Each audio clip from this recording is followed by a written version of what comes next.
Magandang araw mga kaibigan. Ayan, ito na po yung underground na fuel tank. Ayan yung unang forma namin inilaglag dyan sa butas. Pinulik po yan mga kaibigan. So yan, meron po tayong starter wall na paglalagyan ng unang plywood po natin. Ayan, kailangan po yung starter wall mga kaibigan para mailak po natin yung unang forma po natin. At syempre meron din po tayong blower para may supply tayo ng hangin dyan sa ilalim. Nasa 3.5 meters kasi yan mga kaibigan, kaya medyo limitado yung sirkulasyon ng hangin dyan sa ilalim. Yan naman po yung tower na aming ginagawa mga kaibigan, at halos patapos na din.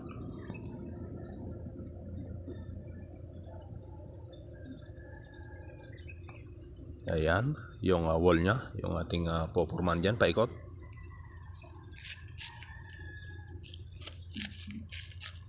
Paki-subscribe na lang din itong ating munting YouTube channel mga kaibigan, at paki-pindot ang notification bell para updated po kayo sa mga video na ating nilalabas dito sa ating YouTube channel. Ayan, kailangan naka-align din po itong ating pinulik pag ating epinorma. Ayan, para hindi tabingi at hindi magka-problema mga kaibigan sa ating pag-align ng kanyang plumpness at squareness. Kailangan purong mga skilled lamang na karpintero yung ating pwedeng paggawain dyan. Yan, wala po tayong labor dito mga kaibigan. Puro skilled po yan, tulong-tulong na lang. Walang helper. Yan, pag hindi mo kabisado yan mga kaibigan ay mahirap po yan. Naka-align na po yung unang latag dyan, kaya dikit na lang ng dikit. Ayan.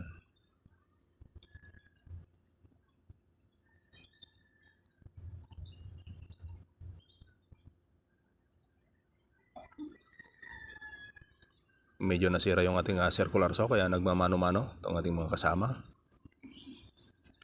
Pero papaayos po yun mga kaibigan, para may magamit ulit na circular at nang mabilis po tayong makatrabaho.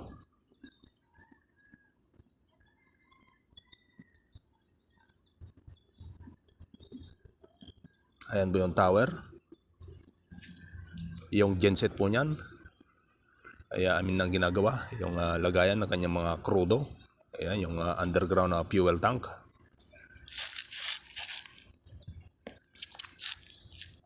Bali dalawang genset na malalaki mga kaibigan yung susuplayan ng tangke ng krudo na aming ginagawa ngayon.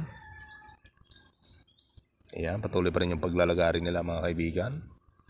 Yan ang sira yung circular, at iisa lang din yung ating nare-request doon sa warehouse.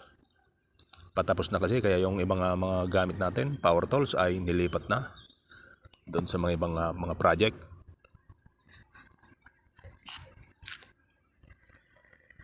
Ayan mga kaibigan, overtime na po yan. Inabot na ng gabi. So, naglagay na ng aluma. Ayan, naglagay na po ng wooler or wheeler. Yan yung magsisilbing pang-ipit natin doon sa forma mga kaibigan. Lalagyan po yan ng tie rod na nakahook at isasabit na lang o ikakawit doon sa mga vertical na rebars sa loob.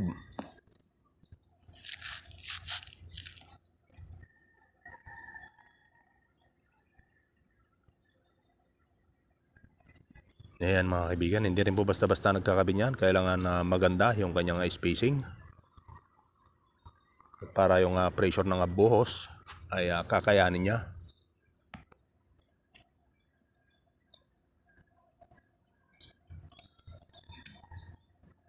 Ayan, hanggang alas 10 po ng gabi yung overtime dito mga kaibigan.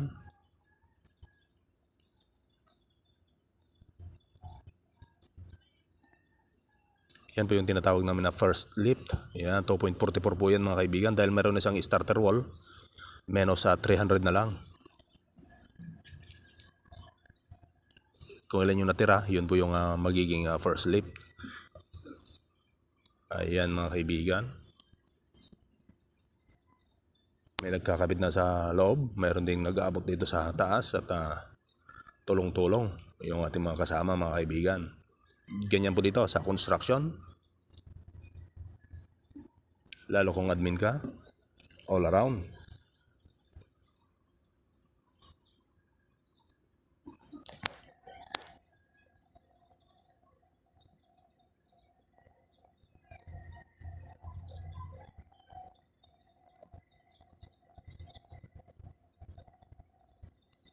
Ayan mga kaibigan, naglalagay na po ng tie rod. Yung iba ay nagkakasapa ng mga aloma.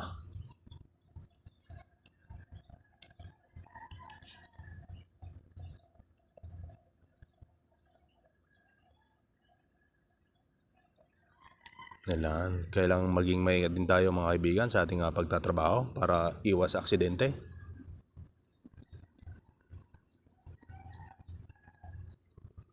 Ayan, simpleng hagdan na lang po yung gamit namin mga kaibigan dahil hindi na pwedeng magtayo ng scaffolding dyan o ng H-frame.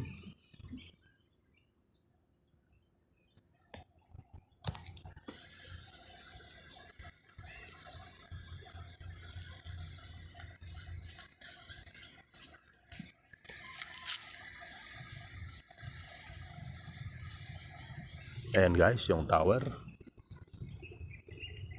na magsisilbing susuplayan ng fuel pag matapos tong underground na fuel tank na to mga kaibigan. So ilalagay pa po yung tangke dyan, hindi lang nagtatapos dyan yan. Pagkatapos natin porman yan ay ayusin pa yan at may slab pa yan mga kaibigan. May slab pa yan dito sa ibabaw, magsisilbing takip ng malaking tangke na bakal.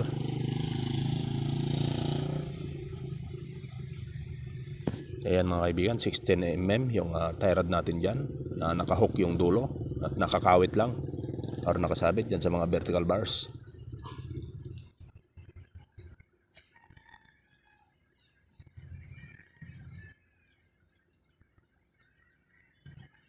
So yan guys,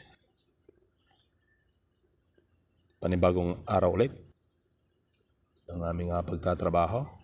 So itutuloy po yan, yung underground na fuel tank na yan.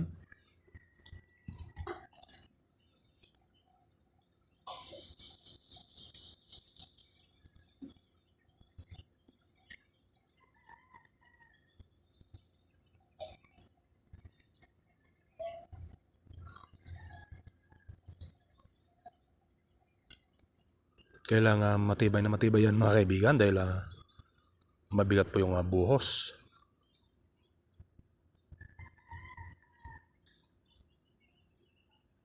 Ayan, wala pa pong bubong yung ating gusali.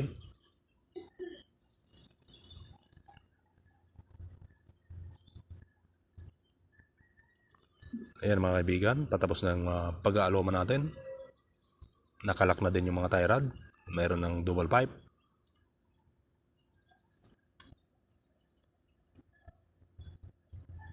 Ayan, inumpisa na yung paglalagay ng tukod o ng shoring.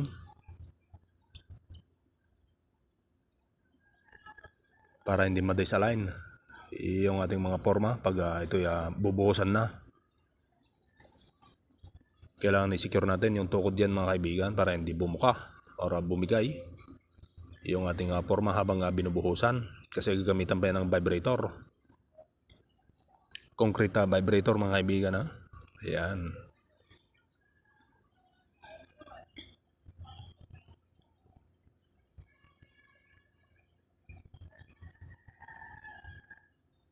Ayan, mabusisi yung paglalagay ng tukod dyan mga kaibigan. Meron niyang yaw-head, meron ding base jack na magsisilbing pantukod kabilaan, dulo-dulo.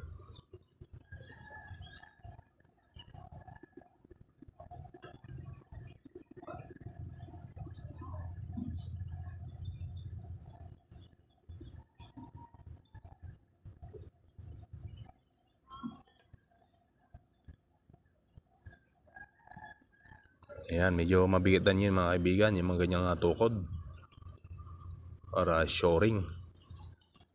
Adjustable shoring po yan mga kaibigan.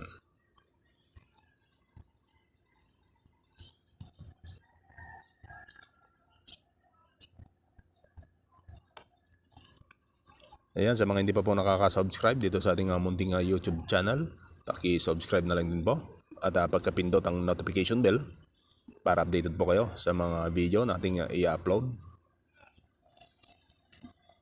So ayan, nandito na tayo sa bandang taas mga kaibigan. Medyo patapos na itong paglalagay natin ng tukod or ng shoring.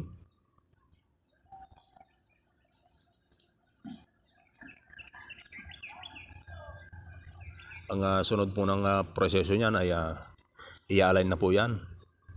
Yung bunganga lang naman or yung opening nitong wall ang kailangan i-align kasi naka-align na yan mga kaibigan.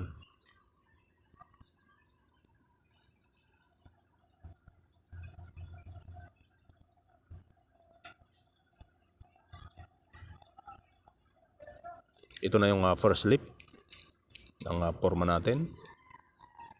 Pagkabuhusan yan, meron pang susunod na buhos. Second lip naman mga kaibigan.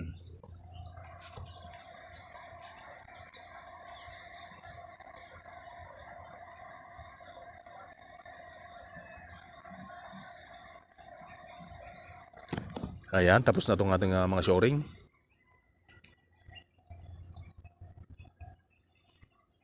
At naka-ready na yan, nabuhusan mga kaibigan. I-check na lang yan ng ating mga QA/QC or itong ating quality control engineers. Pag may go signal na sila ay pwede nang buhusan yan mga kaibigan.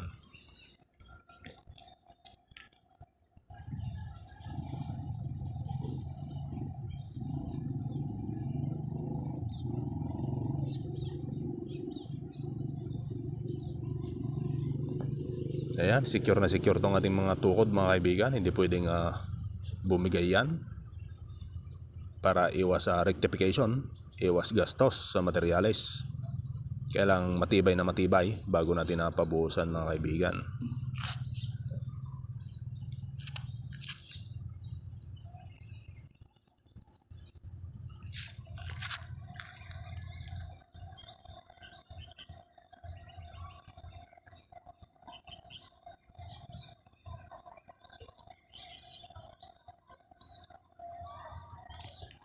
Ayan, overtime ulit.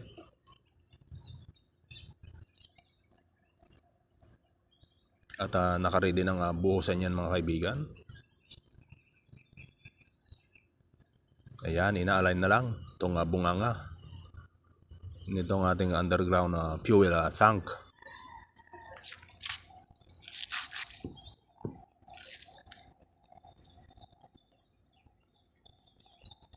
Ayan mga kaibigan, dyan na yung ating buhos. Ayan, yan yung ating ready mix sa concrete. At bubuhusan na itong ating fuel tank, yung kanyang first lift mga kaibigan.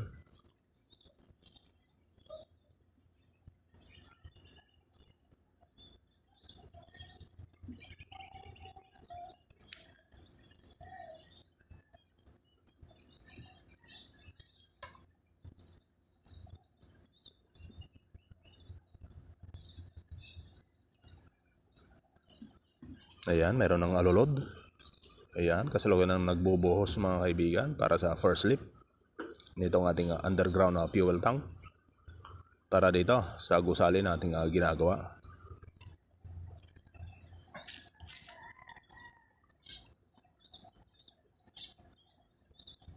Ayan, meron din po tayong mga platform na aapakan ng mga magbubuhos at ng magbabibrate doon sa ating buhos mga kaibigan.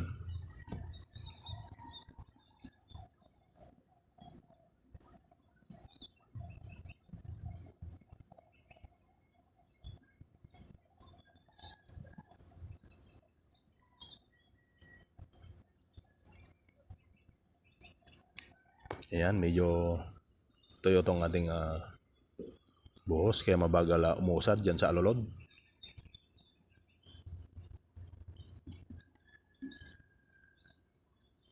Ayan, nalaglag na yung iba. So normal lang yan mga kaibigan.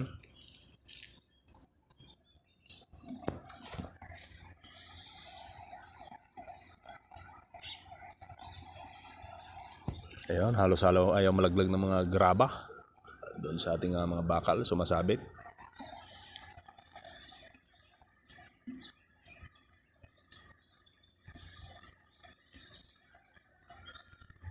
Ayan, okay na yung daloy ng ating konkreto mga kaibigan dyan sa alulod. Medyo dinagdagan ng tubig, pero konti lang naman. Kasi merong design yung concrete na yan mga kaibigan. Kaya hindi basta-basta na tinutubigan ng napakarami. So yun guys, tapos na yung ating first lip.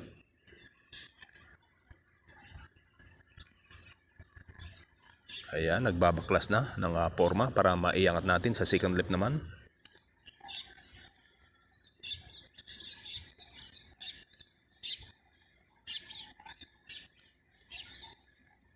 Ayan na guys, yung second lip na forma natin dito sa labas. Ayan, yan na yung second lip na forma ulit. So sunod niyan ay bubuhusan ulit yan mga kaibigan. At yung panghuling gagawin natin dyan ay yung takip na lang o yung slab sa kanyang mga beam na 4 na piraso bandang gitna. Pero pagkatapos na mailagay mga kaibigan ng tangke ng krudo ay saka natin iislaban yan.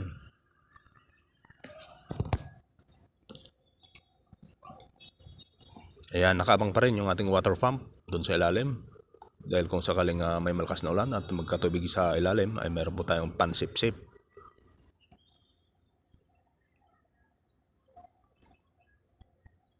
Ayan guys, meron din po yung elevation para alam po natin kung saan yung hangganan ng ating second lip na forma. At ang hindi natin tamaan, yung mga biga na ilalagay pa dyan pagkatapos nyan.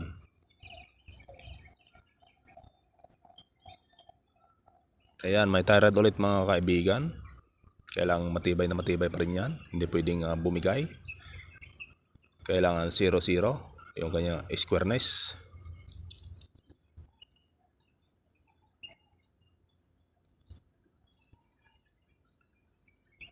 Ayan mga kaibigan, natukuran ulit itong ating second lip at nakaready na po yan na buhusan ulit. Pag ma-check na po yan ng ating quality control engineer ay pwede nang buhusan ulit mga kaibigan.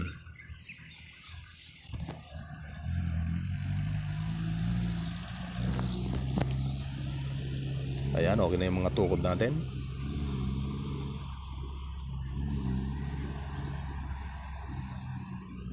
Medyo hinawi lang dahil may mga tao pa sa ilalim. Ayan, inabot ulit tayo ng overtime dito mga kaibigan.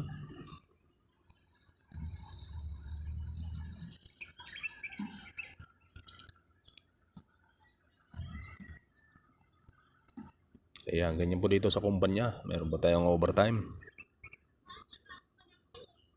Kailangan tapusin yan kasi merong schedule na hinahabol. Ayan, tinatabas na rin mga kaibigan yung mga naka-curve na papatungan ng tangke doon sa ilalim.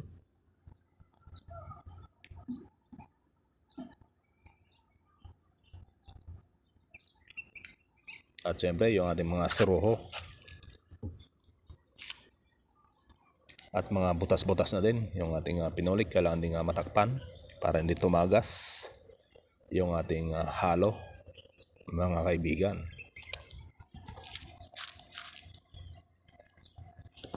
Ayan, medyo maraming kalat pero lilinis mo natin yan. Ayan, meron din tayong laser pang-align, pang-double check kung naka-align ba or nakasentro doon sa layout itong ating mga ginagawa dito sa ilalim. Yung naka-curve na yan mga kaibigan, yan yung magsisilbing patungan ng malaking tangking bakal na lalagyan ng krudo pag matapos yan mga kaibigan. Ayan, 0-0 naman yung ating pagkagawa itong naka-curve na forma natin mga kaibigan. So napakabusisi din po niyan paggawa niyan, hindi basta-basta.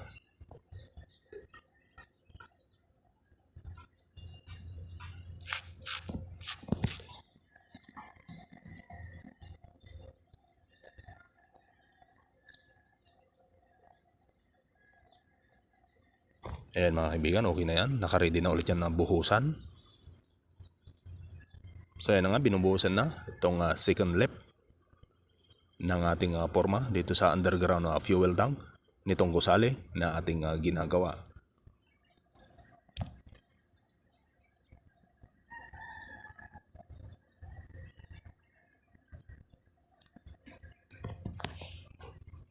Sa mga hindi pa po nakaka-subscribe dito sa ating YouTube channel ay maaaring paki-subscribe na lang po at paki-pindot ang notification bell. Ayan, para ma-update po kayo pag mayroon po tayong i-upload ng mga video.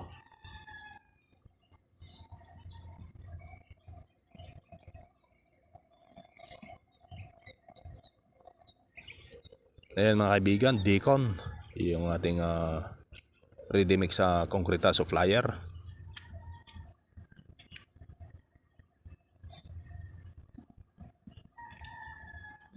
So ayan guys, tapos na nga buhos at babaklasin na ulit yung mga forma.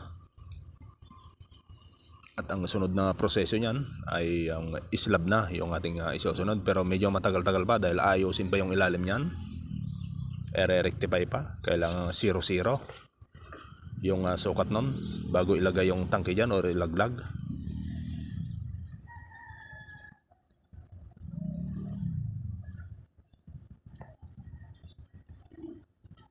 Yan mga kaibigan, binabaklas na yung mga forma.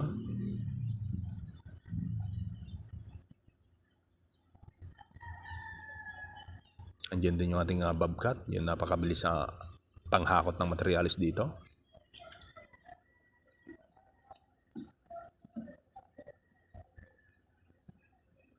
Ayan, nag-i-stripping na itong ating mga kasama.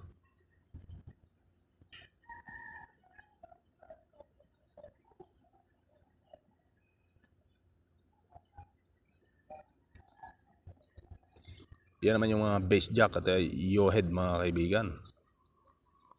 Yan din yung mga vibrator natin dati. So yan, tapos na yung stripping. Nagkalat yung ating materials. At ilalagay po natin yung lahat yan doon sa staging area ng formworks materials.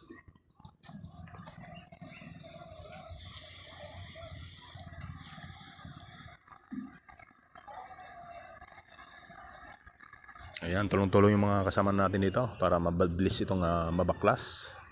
At gagamitin natin yung mga pinolik na yan doon sa kabila. Ayan, maganda naman yung pagkayari nitong ating naka-curve na forma. Wala naman naging aberya. Ayan.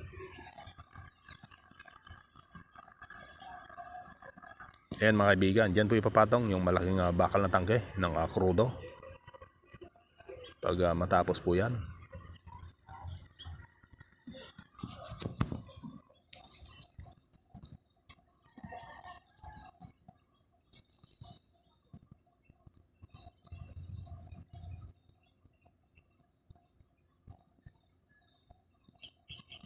Yan, medyo marami yung babaklasing forma dito. So yan nga guys, natapos na nga mabaklas. At yung mga nagre-rectify dyan ay mga mason naman. Ayan, inaayos na nila yung mga butas-butas, mga bukol-bukol. At yung mga tie rod nating naiwan dyan ay puputulin din ng welder yan.